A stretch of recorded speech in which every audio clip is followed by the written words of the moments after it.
तो चलिए बढ़ते हैं आज की कहानी की ओर। दोस्तों, जब मैं सवोली बस स्टैंड पहुंचा तब तक काफी रात हो चुकी थी। पहले तो मुझे लगा कि यहाँ से विजयनगर की बस मिल जाएगी, पर जब आसपास थोड़ी पूछताछ की तो पता चला कि अब कोई बस नहीं है विजयनगर के लिए। ये जानकर मैं इस सोच में पड़ गया कि अब इतनी रात के कहाँ जाऊं। ये जगह भी मेरे लिए अनजान थी और बस स्टैंड पर तो पूरी रात मैं बिता नहीं सकता था। फिर थोड़ी और पूछताछ की तो वहां के लोगों ने दो सुझाव दिए, जिसमें से पहला था सवोली स्टेशन जो यहीं 1 किलोमीटर दूर था, और दूसरा रविंद्र टैक्सी स्टैंड जो 500 मीटर दूर था। वैसे तो ये दोनों ही सुझाव ठीक थे, पर मैंने रविंद्र टैक्सी स्टैंड पर रुकने का फैसला किया। एक तो टैक्सी स्टैंड पास में था, दूसरा टैक्सी स्टैंड पर रेलवे स्टेशन के मुकाबले में वहां ज्यादा शांति मिलती, इसलिए मैं अपना बैग ले रविंद्र टैक्सी स्टैंड की तरफ चल पड़ा। और जब रविंद्र टैक्सी स्टैंड पहुंचा तो मैंने देखा कि टैक्सी स्टैंड पर 3-4 टैक्सी लगी हुई है और वहीं तिरपाल के नीचे कुछ लोग लेटे हुए हैं। मैंने आवाज देते हुए कहा, कोई है क्या? जिस पर उस तिरपाल के अंदर से एक आदमी बाहर आया और बोला, हाँ बोलो, कहाँ जाना है? जिस पर मैं थोड़ा हिचकिचाते हुए बोला, नहीं भाई साहब, आप गलत समझ रहे हैं। वो क्या है कि मेरी बस छूट गई है और अब अगली बस सुबह 7 बजे आएगी, तो किसी ने बताया कि आपके यहाँ रात बिता सकते हैं। मेरे इतना कहने के बाद उस आदमी ने कहा, हाँ तुम्हें ठीक बताया गया है, तुम यहाँ रुक सकते हो। फिर जब मैंने पैसों की बात की तो उस आदमी ने कहा, हम मदद करते हैं, कोई धंधा नहीं चलाते। ये बोलने के बाद उस आदमी ने कहा, वो सामने चारपाई खाली है ना, तुम वहां जाकर लेट जाओ। फिर मैं उस चारपाई पर जाकर लेट गया। अभी मेरी आंख लगी ही थी कि तभी एक दूसरा आदमी आया और मुझे उठाते हुए बोला, चले जाओ यहाँ से। ये सुनते ही मेरा माथा एकदम से ठनक गया और मैंने उस आदमी को झाड़ते हुए बोला, ये क्या तरीका है आप लोगों का? पहले तो हाँ बोलते हो, फिर जाने को कहते हो। जिस पर वो आदमी बोला, तुम बेमतलब में गर्म हो रहे हो, तुम्हारी भलाई के लिए बोल रहा हूँ कि यहाँ से चले जाओ। अगर तुम नहीं जाना चाहते तो तुम्हारी मर्जी, पर भूल से भी पीठ के बल या एक औसी मत सोना, चाहे जो भी हो जाए, पेट के बल ही सोते रहना। ये अजीबोगरीब बात करके वो आदमी वहां से चला गया, पर अभी भी 3 से 4 लोग आराम से दूसरी चारपाई पर खर्राटे मार रहे थे। उन्हें देखकर मैंने मन ही मन में सोचा, क्या भगवान जी, मैं ही मिलता हूँ हर बार क्या? चलो आप सो जाओ, गुड नाइट भगवान जी। यह बोलकर मैं फिर से सो गया। तकरीबन आधे 1 घंटे बाद फिर से मेरी अपने आप ही आंख खुल गई, और जब मैंने एक नज़र अपने आसपास घुमाई तो मैं ये देखकर चौंक गया कि अब वह मेरे अलावा कोई भी नहीं है।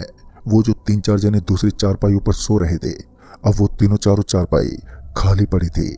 अभी मैं भी अपनी चारपाई से उठने ही वाला था कि तभी मुझे लगा कि कोई बाहर है। अचानक ही अकेले पड़ जाने के कारण मैं बहुत ही ज्यादा घबरा गया। मुझे समझ में नहीं आ रहा था कि मैं उस टैक्सी स्टैंड के अंदर ही रहूं या फिर बाहर निकल जाऊं, और आखिरकार मैंने अंदर ही रहने का फैसला किया। तभी टेंट के बाहर से बहुत सारे कदमों की आहट आने लगी। उन आहटों को सुनकर ऐसा लग रहा था कि बाहर भगदड़ मची हो, और जब मुझे टेंट पर लोगों की चारपाई नजर आई तो मैं डर के मारे चादर ओढ़कर पेट के बल लेट गया। दरअसल टेंट पर उभरी परछाइयां थी तो किसी इंसान की, पर वो सारी परछाइयां उल्टी थी। मतलब कि उन सबके सिर नीचे की तरफ थे और पैर ऊपर की तरफ। और इसी बीच जब मेरी चारपाई अपने आप ही खिसकने लगी तो मेरे दिल की धड़कनें और भी तेज हो गई। साथ ही मुझे उस आदमी की वो बातें भी याद आ गई कि चाहे जो हो जाए, पेट के बल ही सोते रहना। मैं किसी तरह इस चारपाई पर पेट के बल लेटा रहा, पर चारपाई अभी भी खिसके ही जा रही थी। और जब चारपाई खिसकते हुए टेंट के बाहर चली आई तो अब मेरी हिम्मत ने जवाब दे दिया। अब मैं उस चारपाई से उठकर भागने की फिराक में ही था कि तभी किसी ने आवाज देते हुए कहा, अरे भाई जल्दी से टैक्सी में आकर बैठ जाओ। फिर जब मैंने टैक्सी की तरफ अपनी निगाहें घुमाई तो मैंने देखा कि एक आदमी टैक्सी में बैठा मुझे आवाज दे रहा था। उसे देखते मैं चारपाई से उठा और उस टैक्सी में जाकर बैठ गया। मेरे बैठते उस टैक्सी वाले ने टैक्सी स्टार्ट की और टैक्सी भगाना शुरू कर दिया। वहां से काफी दूर आने के बाद जब मुझे लगा कि खतरा टल गया है तो मैंने टैक्सी वाले से पूछा, भैया ये सब क्या था? जिस पर उस टैक्सी वाले ने कहा, ठीक से तो मुझे भी नहीं पता, पर कहते हैं 1964 में एक बड़ा ही हादसा हुआ था यहाँ पर, जिसका दुष्प्रभाव आज भी हर साल के 9वें महीने की 13 तारीख को होता है। कहते हैं उस वक्त सवोली में 3 कुनबे रहते थे और तीनों कुनबों में हमेशा तनातनी रहा करती थी। उस वक्त प्रशासन का भी इतना जोर नहीं था, जिस वजह से कानून व्यवस्था ना के बराबर ही थी। एक शाम गांव के बाजार में सुधो किसी लड़की से टकरा गया था, जिस पर सुधो ने अनजाने में हुई अपनी गलती के लिए माफी भी मांगी और फिर बाजार करने के बाद वापस से अपने घर आ गया। पर जब सुबह हुई तो सुधो के घर के आगे बहुत ही भीड़ जमा हो गई। दरअसल सुधो और उसके परिवार की बड़ी ही बेरहमी से कत्ल कर दिया गया था। सुधो के कुनबे वाले समझ गए थे कि ये सब किसका करा धरा है, और फिर शुरू हुआ एक ऐसा सिलसिला जिसका अंजाम इतना ज्यादा भयानक और दर्दनाक हुआ। उस दिन कुनबे के लोग हर रात कम होते गए और अंत में कोई नहीं बचा। अभी उस टैक्सी वाले ने अपनी बात ही खत्म की थी कि तभी टैक्सी वाले को सामने कुछ दिखा, जिसके दिखते वो जय बजरंग बली बोलने लगा, जिससे मैं भी समझ गया कि अभी मुसीबत से पीछा नहीं छूटा है। और जब एकदम से टैक्सी रुकी तो टैक्सी वाला फौरन ही टैक्सी से उतरकर भागने लगा। टैक्सी वाले को टैक्सी से उतरकर भागते देखकर मैं भी टैक्सी से उतरकर उस टैक्सी वाले के पीछे दौड़ा। अभी मैं उसी के पीछे दौड़े जा रहा था कि तभी मैं किसी से टकरा के नीचे गिर पड़ा, और जब मैंने उठकर देखा तो मैंने पाया कि एक लड़की सड़क पर गिरी पड़ी है। मतलब कि मैं अभी भी उसी लड़की से टकराया था। पर उस वक्त मैं इतना ज्यादा डरा हुआ था कि मैंने उस लड़की पर बिल्कुल भी गौर नहीं किया। उस टैक्सी वाले के पीछे दौड़ना शुरू कर दिया, पर टैक्सी वाला इतने ही देर में काफी आगे निकल चुका था। वो टैक्सी वाला इतना दूर निकल चुका था कि अब कहीं भी दिखाई नहीं दे रहा था, जिस वजह से मैं अकेला पड़ गया। अभी मैं यही सोच रहा था कि मैं कहाँ जाऊं, क्या करूं, कि तभी सामने से ट्रक आती हुई नजर आई।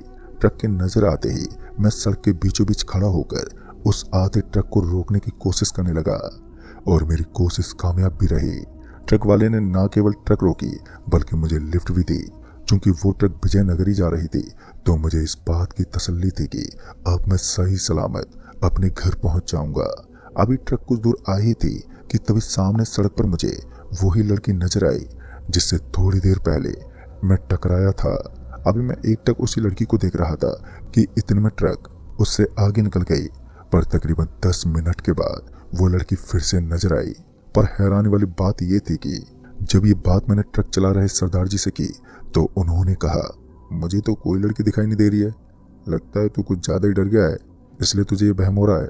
वैसे सरदार जी की बात सही थी, मैं डरा हुआ तो था, पर जो मैं देख रहा था वो मेरा सिर्फ वहम भर नहीं था। फिर जब सरदार जी ने कहा, बेटा तू अपनी आंख बंद कर ले, थोड़ी राहत मिलेगी, तो मैंने अपनी आंखें बंद कर ली। फिर सुबह के 5 बजे के करीब सरदार जी ने मुझे विजयनगर के बस स्टॉप पर छोड़ दिया। फिर वहां से पैदल ही मैं घर चला आया। घर पहुंचने पर मैंने किसी को कुछ नहीं बताया, ये सोचकर कि कहीं घर वाले घबरा न जाए। फिर दिन बीतते गए और सितंबर 13 तारीख की रात की घटना दिमाग से उतरती चली गई। फिर तकरीबन 1 साल बाद जब दोबारा सितंबर का महीना शुरू हुआ तो अचानक ही मैं बेचैन रहने लगा। मैंने काफी दवा भी करवाई पर उन दवाइयों का कोई असर नहीं हो रहा था। हर वक्त ऐसा लगता था कि कुछ बहुत ही बुरा होने वाला है, जबकि घर परिवार में सब कुछ बहुत बढ़िया चल रहा था। दोस्तों को भी मेरी हालत के बारे में अच्छे से पता था, इसलिए उन्होंने ऐसे ही एक रोज मेरा मन बहलाने के लिए मूवी का प्लान बनाया, जो 9 से 12 का शो था। फिर 9 बजे हम 4 दोस्त मूवी देखने पहुंच गए और 12 बजे जब मूवी ओवर हुई तो हम चारों बाहर निकले। रात तो हो ही चुकी थी, ऊपर से मौसम भी बिगड़ा हुआ था। संतोष और मुकेश तो बाइक पर बैठकर वहां से निकल गए, पर मैं हेमंत के साथ वहीं सिनेमा घर के बाहर ही फंस गया, क्योंकि हेमंत की बाइक स्टार्ट ही नहीं हुई और अगले 5-10 मिनट में बरसात भी शुरू हो गई। इसी बीच किसी ने हेमंत का नाम लेते हुए उसे पुकारा। फिर जब हेमंत ने उस ओर देखा जिधर से उसे कोई उसके नाम से पुकारे जा रहा था, तो हेमंत ने पाया कि वो आदमी कोई और नहीं बल्कि उसके मामा जी हैं, जो उसी रोड पर ग्रामीण सेवा चलाते थे।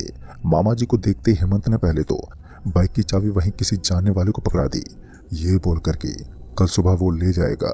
फिर मैं और हेमंत मामा जी के ग्रामीण सेवा यानी कि ऑटो में बैठे, तो मामा जी ने हेमंत से कहा, अच्छा हुआ मेरी तेरे पर नजर पड़ गई, नहीं तो सारी रात यहीं गुजारनी पड़ जाती तेरे को। ये बोलते हुए मामा जी ने गाड़ी स्टार्ट की। फिर कुछ आगे जाने के बाद मामा जी ने अचानक ही गाड़ी रोक दी। गाड़ी के रोकते एक लड़की गाड़ी में आकर बैठ गई, और जब मेरी नजर उस लड़की पर पड़ी तो मुझे ऐसा लगा कि मैंने कहीं इस लड़की को देखा है, पर कहाँ ये याद नहीं आ रहा था। और जब मेरी नजर उस लड़की की नजर से मिली तो वो लड़की मेरे को देखकर मुस्कुराई। उसे मुस्कुराते देख मैं भी मुस्कुराया। मेरे मुस्कुराते उस लड़की ने कहा, 13 तारीख को तुम और तुम्हारा पूरा परिवार मारे जाओगे। उस लड़की की आवाज इतनी ज्यादा डरावनी और भयानक थी कि मेरी चीख ही निकल गई। मेरे चीखते ही हेमंत मेरा हाथ पकड़ते बोला, क्या क्या हुआ भाई, तू इस कदर चीखा क्यों? फिर जब मैंने हेमंत को सामने बैठी उस लड़की की तरफ इशारा करते हुए बोला, भाई ये लड़की बोल रही है कि मैं और मेरा परिवार 13 तारीख को खत्म हो जाएगा। तो इस पर हेमंत और मामा जी बड़ी ही हैरानी भरी नजरों से मेरी तरफ देखने लगे। और जब मैंने पूछा, आप दोनों मुझे ऐसे क्यों घूर रहे हो, तो मामा जी ने कहा, बेटा तू किस लड़की की बात कर रहा है? गाड़ी में हम तीनों के अलावा कोई और तो है ही नहीं।